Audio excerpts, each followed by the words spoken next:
ایک چھوٹے سے گاؤں میں جہاں زمینیں زرخیز اور آسمان صاف تھا، ایک غریب کسان کرم دین اپنی 3 بیٹیوں میرا، لتا اور رانی کے ساتھ رہتا تھا۔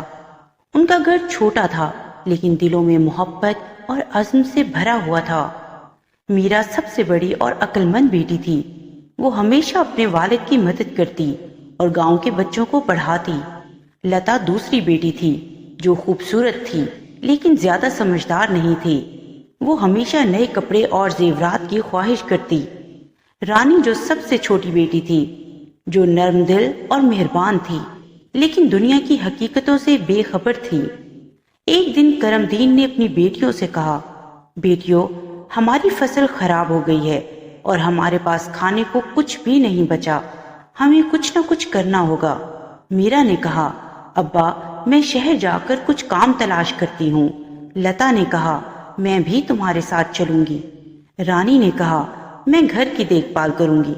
اگلے دن میرا اور لتا شہر روانہ ہو گئیں۔ رانی نے گھر کی صفائی اور کھانا پکانے کی ذمہ داری سنبھال لی۔ شہر پہنچ کر میرا نے ایک استاد کے ساتھ کام شروع کیا جہاں وہ بچوں کو پڑھاتی اور سیکھتی۔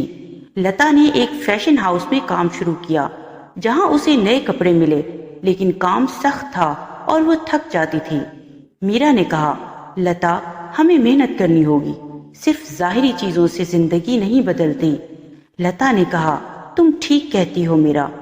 رانی نے گاؤں میں بچوں کو کہانیاں سنانا شروع کی اور بزرگوں سے علم حاصل کیا۔ وہ گاؤں کی سب سے مہربان اور عقل مند لڑکی بن گئی۔ 1 ماہ بعد میرا اور لتا واپس گاؤں آئیں۔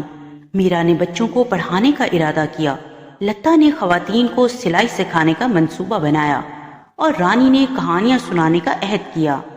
کرم دین نے کہا، میری بیٹیوں نے میری دنیا بدل دی۔ بہنوں کی محنت سے گاؤں میں تبدیلی آئی، بچے تعلیم حاصل کرنے لگے، خواتین کو ہنر سکھایا گیا اور علم کا دروازہ سب کے لیے کھلا۔ یوں 3 عقل مند بہنوں نے نہ صرف اپنی زندگی بدل ڈالی بلکہ پورے گاؤں کی تقدیر بدل دی۔ ان کی کہانی ہمیں یہ سکھاتی ہے کہ علم، محنت اور عزم سے انسان اپنی تقدیر بدل سکتا ہے۔